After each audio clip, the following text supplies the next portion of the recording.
Everyone. 3 years ago, when I started my nonprofit, it was a calling from God. I had suffered in grief for many, many years, and the Lord laid upon me an idea, and I acted on it. It reminds me of my new friend Titty over here. I know she's been praying and praying hard. So I want to remind you to also listen. And when you get that idea in your head, that's the Lord talking to you. And that's the idea that you need to act on.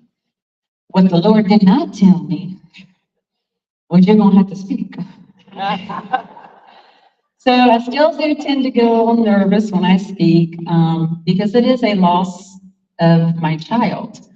But the good Lord has provided me with typing skills, and He's provided me with thoughts, and I put them on paper. So I will be reading from the works of myself and of God, of course. So please be patient with me. Again, thank you, Cindy, for inviting me. I met Cindy in January when I was recognized for Living the Dream Award for what my nonprofit has been offering to the area. And we spoke, and we've spoken ever since. So thank you again so much for putting all these people in the room together to make a difference, shake things up, and become change makers. So I'm here today to share my journey with you, a journey that has been marked by gun violence, profound loss, immense pain. Like most of you in this room can agree with me. I've carried this pain for 24 years. My journey has recently had a transformation purpose, and I hope you find it inspiring. And as well as a take action. I have been able to turn personal tragedy into a mission. I was born a girl on welfare. It was not until my dad joined the Army in the late 70s that the foundation of a stable life began for me. Shelter, electricity, water, food from the commissary, which was cheap, were provided. I am sure my parents were always in survival mode as an enlisted individual that he was, but I didn't know this. All I knew that survival was and what it meant to me was food, stability, shelter, clothing. What it did not mean was owning a gun. At the age of 15, I had my first boyfriend, and by 18, I was a teen mom from the same boy I had met when I was 15. I was graduating high school one weekend and getting married the following weekend. My marital home was 600 miles away from the stable home I knew as a child. I can't imagine how my mom felt. I'm sure she prayed to see generational growth, but instead she saw herself when she was 18, married and raising a child, raising 2 children at that time. The only thing my mom made sure was that I finished high school, that I got my high school education. With me finishing my high school education, it meant my mom did one thing right. Her baby girl finished high school. For her, this was generational growth. Generational growth comes in many forms and as smaller and slower steps, but we have to trust the process and make one change at a time during generational growth. While living 600 miles away in a new hometown with no family and far away from a stable environment I knew, a gun became the staple piece in our home. I was told it was for protection. It was a Ruger 9mm black matte finish with the word RUGER on the handle. It's a memory I will have for a lifetime. A gun whose purpose was to serve and protect our home would become the sole point and purpose that would rip the soul from my body 20 years later. During my marriage, I learned about extramarital affairs my husband was having. What started as one affair led to the next and more, and also led to arguments. It also led me to leaving and going to mom's house. And it also led me going back to my marital home because my husband at the time said he wouldn't do it again. The repeated cycle from my only relationship I was exposed to since the age of 15 led me looking down the barrel of a gun I once thought was there to protect us.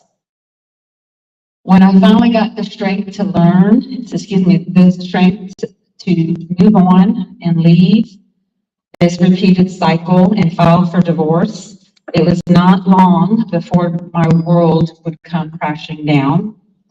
On April 28, 2000, I experienced the unimaginable.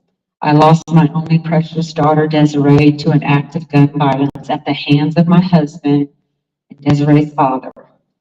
The same Ruger 9mm that made its way into our house for protection ended up killing my daughter.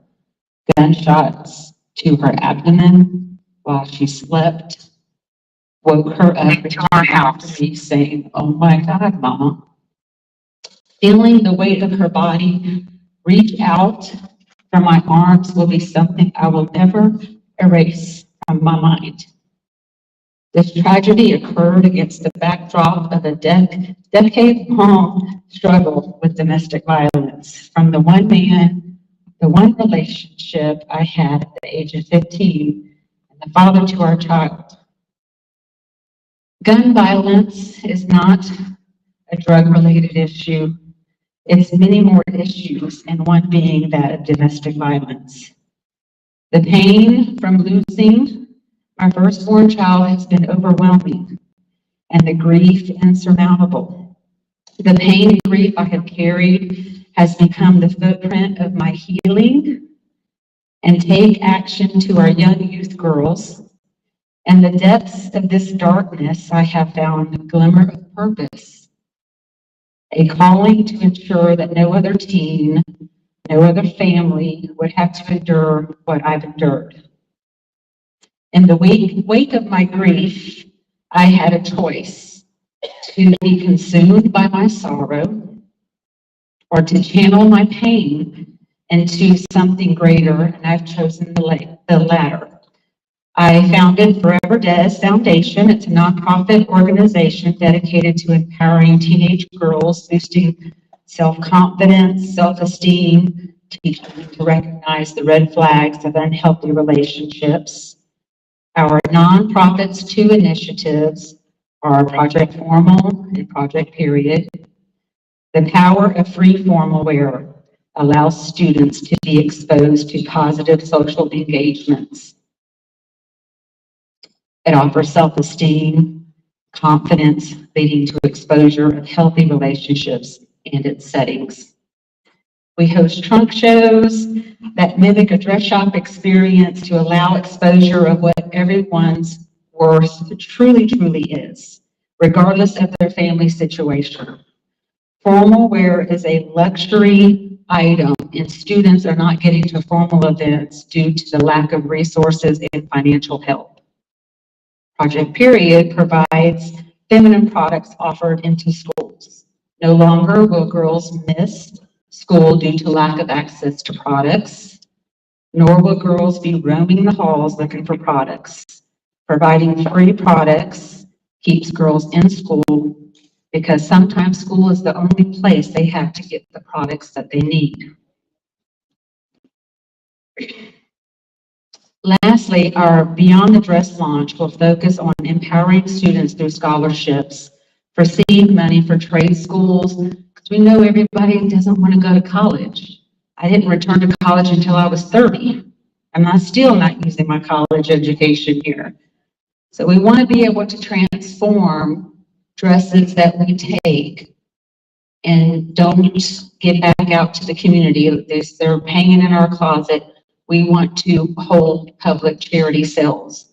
And from that money, we will then turn it over into scholarships for the kids.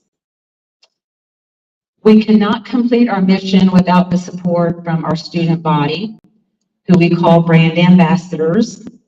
Our high school and middle school brand ambassadors are being exposed and equipped to offer peer-to-peer mentoring through our educational ambassador program, as students are the ones in school. They're hearing about the need for products. They're hearing about the desire to go to formal events that don't have formal wear. They also hear about the relationships that are not going well. Our ambassadors are the voice and guiding light to our mission. Starting a nonprofit after such trauma was not an easy journey for me.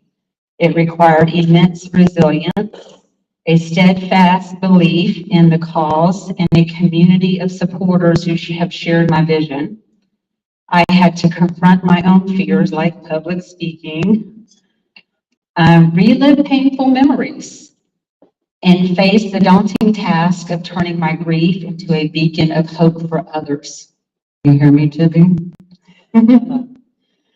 I knew that this was the path I had to take. Making such change, it's allowed me to be the missing link to the chain, to expose positive social engagements for our youth, providing them with experiences on what healthy relationships look and feel like, even if it's for one moment at prom. During our trunk shows, we provide exposure and open discussions with our youth and parents to help promote healthy dating relationships, as 1 in 4 high schoolers have experienced a violent exchange with an intimate partner. One of the most rewarding aspects of this journey has been witnessing transformation in these young lives. Seeing a teenager who once felt powerless and trapped gain confidence and a sense of purpose is a reminder of why this work is so crucial. Each success story, each child who steps out of the shadows and into their potential is a testament to the resilience of the human spirit and the power of a collective effort. I witnessed girls look at themselves in mirrors and realize their inner beauty, their worth, their potential, all because of a dress. Moms have sent me photos of their sons in tuxedos because we have not forgotten about anyone needing a tuxedo. With our funding, we provide tuxedos to the students who wishes to go to these formal events. These moms have sent me pictures of their son, their daughters in tuxedos, and they tell me about the feeling that their child had stepping into this formal suit. The power it's given them to drive them to stay into school, to be included in social events, and the willingness to press forward even in dark times. For anyone considering starting a nonprofit, especially in the aftermath of a personal trauma, I have a few pieces of advice. Take it or leave it. First, find your why. Your personal connection to the cause will be your greatest strength. Second, build a support network. Ain't that right, Ms. Freeman? Surround yourself with people who believe in your mission and can provide emotional and practical support. Third, be patient and persistent. With dedication and hard work, you can make a significant impact. In 3 years, I can stand up here and say that we have sent 500 students to formal events since our rollout of Project Formal. So that's very exciting to me. We are seeing more kids to be formal. And if any mom or dad sitting here has paid for a formal dress or tuxedo, they know how expensive this is, and there's no reason to have that setback in that household. To all you here today, whether you are a survivor of trauma, an advocate for change, or support of any mission, I want to leave you with this. Never underestimate the power of your story. Your experience, no matter how painful, can become a source of strength and a catalyst for change. And together, all of us, we can break the cycles of violence and hopelessness and create a future where every child has the opportunity to thrive. Thank y'all so much for being a great audience.